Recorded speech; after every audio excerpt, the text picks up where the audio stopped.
Hi guys, so this is me, obviously playing Hello Kitty Flower Shop. This is a very fun game. I'm very glad I found it. I found it in my desire to just play, I guess, games that are more like my speed. I wouldn't say I'm like a hardcore gamer or anything, not by a long shot. I don't know that I've ever been terribly enthusiastic about video games. Maybe more so like maybe just video games in general as a medium, and not so much playing video games myself. But I figured, you know, franchised video games are always quite easy. They're usually aimed towards children, and pretty simple games that are kind of like janky in a fun way. And I figured a good, you know, and sorry, just to preface, I guess the reason that I maybe feel the need to get into video games in the first place, as it were, is maybe just because all my friends, all my close friends, they share kind of all of them are quite passionate about video games, and although our main passion, all of us, is music, I certainly would like to have maybe more common ground with them insofar as video games, because though I am knowledgeable, really, on kind of the things that they're talking about, I don't relate in the sense that I don't play a lot of video games.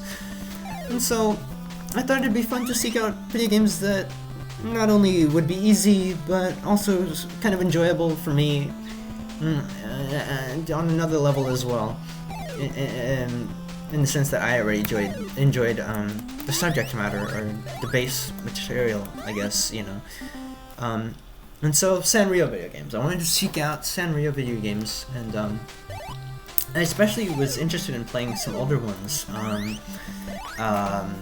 And so I was, you know, because I quite like Sanrio and I quite like Hello Kitty, and so I tried to seek out like a comprehensive, like chronological list of like every Sanrio game, which I don't think is something that exists. Maybe I would have to be the person to make that. Maybe I have to be the change that I want to see in the world. But I did see that this is one of the earliest, or at least one of the earliest Hello Kitty games. And one of the earliest that interested me, not the earliest, but it looked like a good time. I wanted kind of like a traditional platformer type game. And this game is quite fun. As you can see here in this beginning sort of section here, I'm just trying to figure out how to play the game. I'm not really doing too good of a job at figuring it out, but also I should say, when I recorded the gameplay, this is post-commentary obviously, but when I recorded the gameplay, I thought I was just recording the desktop audio output, but I obviously wasn't, as you can hear me like mashing on the keys and breathing and rustling around, and it kind of makes for some funny moments where you can kind of hear me say some expletives when I'm getting frustrated with the game. But the basic premise is, you know, you're Hello Kitty, you're running a flower shop, because I guess, you know, that's the type of thing that Hello Kitty would do. And you gotta make sure that all your plants are, you know, watered and fully bloomed before the time runs out, and avoid these creatures. And I find that it's probably rather uncharacteristic that Hello Kitty would be doing this, really, hitting these creatures, these poor creatures, with this hammer to the point of unconsciousness. But well, you know, whatever. I mean, I guess Hello Kitty's gonna do what she wants to do. Sorry, I'm yawning. As you can tell, it is late. You can see in the Windows thing, if I decide to leave that in the video, yeah, I probably will, because I'm a lazy piece of garbage. You can tell it is 3:03 a.m. when I'm recording this gameplay. As I'm recording this voiceover, it is actually 3:48 a.m. I've been rather nocturnal lately. You see, I'm home alone. I am living with my parents at the moment, not for much longer. I will be moving out next month. In late June, I will be moving out. But anyway, I'm nocturnal because I usually end up being nocturnal when I'm not working and when I have nobody to tell me to go to bed. Well, I am working right now, but I'm working a part-time job. I'm only working 3 days a week, so there's only 3 days a week that I have to wake up at a somewhat reasonable time. And every other day, I just sort of do whatever is at my wildest whim, which tends to be going to bed at egregious hours and sleeping an incredible amount. Last night I actually slept 16 hours. I went to sleep at 10 and I woke up at 2 something? Maybe almost 3? That's 16 hours, right?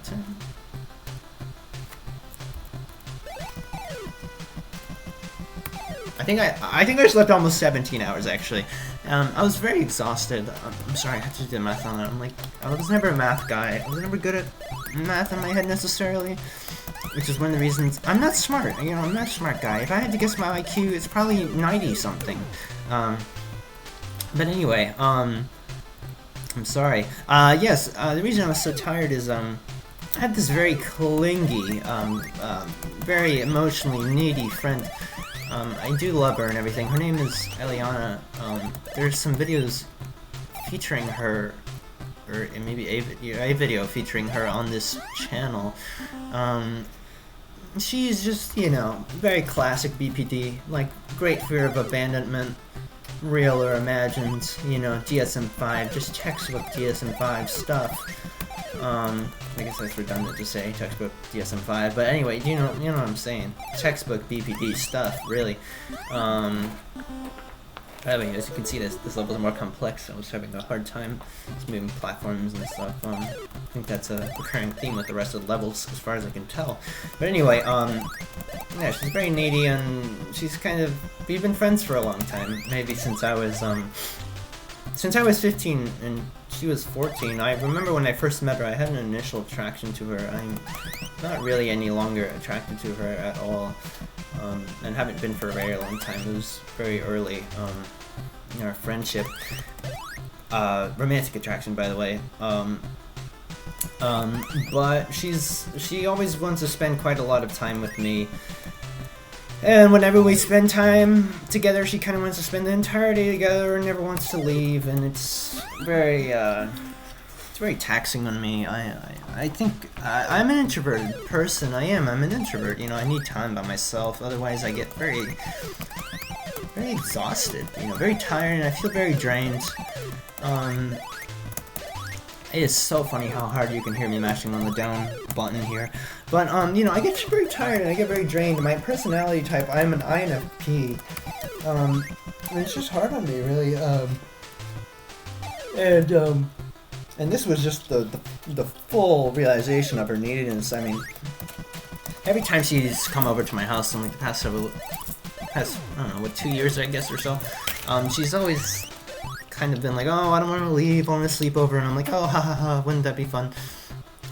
You know, and, but obviously denied it. And this time, you know, I was home alone, and so, I don't know, and I have a hard time saying no to people. I have an extremely hard time saying no to people. I've gotten multiple relationships when I was a really young kid, because I just can't say no to people. I have an extremely hard time drawing boundaries, you know. I'm kind of a doormat, I'm kind of a people pleaser. I am. But, you know, and so this time she asked, and I really didn't have a good reason to interject.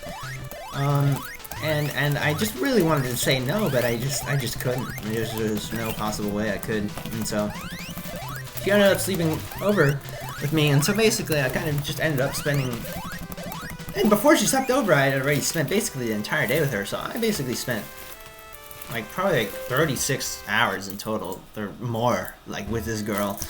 And oh man, it was just hard. I mean, I like her, she's my friend and everything, but I need my space, and she doesn't really understand that. Or maybe she understands that and just can't accept it, and it was very hard on me. It was very hard on me. And hear me clear my throat there, sorry. but it was tough, and she's and it's hard because I don't want to hurt her feelings, and she gets very upset. She does, with the BPD and all. And there are aspects that I like about her, I do, I value her as a friend. She's a very nice, sweet person, which is part of what makes it so hard to draw boundaries and say no to her. There's also kind of a pickle because my current employer is her grandma, whom she lives with. And so I kind of, every time I work, I end up getting stuck spending my entire evening with her, and, I don't always want to do that. Yeah, I mean, not to be mean, but I just don't. I really don't. I'm my own guy. I have stuff that I want to do. I want to go home and, make music. Or I talk with my friends. Walk around, maybe, Go to a cafe, have a cup of coffee, eat a pastry, read a book, do something, hang out with other friends. I don't know, and it's just very hard. And like I said, I'm moving away soon. In about a month. Fucking God. You can hear me there getting frustrated. In about a month, and I worry how she will take that. I'm excited to move a little, I think. I don't know. I don't really know how I feel about moving. I'm moving to North Carolina and moving on a property of my father's. I will be in close proximity to my father. I will be right across the street from my father and right next to my brother, but it will be my own living space, and I will be paying my own expenses, and it's all my own. And it will be painted the colors that I want. It will be painted purple and yellow. This is crazy. It has my own washing machine, it has my own kitchen, it has my own bathroom. It is my own place. It will have my own truck. I'm kind of, moving out there to kind of play at being an adult for a little bit. I'm gonna be in college again. I haven't been in college this semester, due to my suicide attempt in January, and I just figured it was probably a good idea to not be in school again, because it didn't seem like something really that I could handle.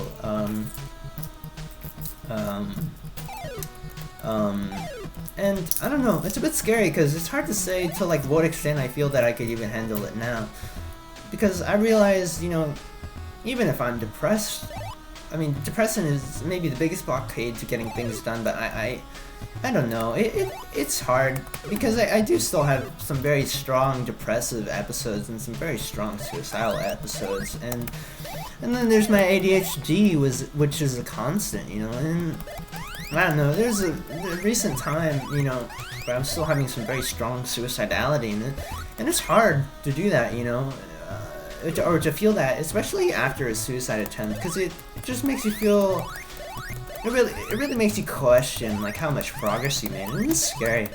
It is, it really, I don't know, it's hard, but, yeah.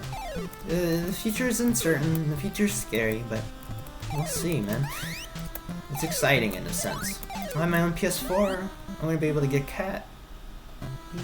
Things are fun in a sense.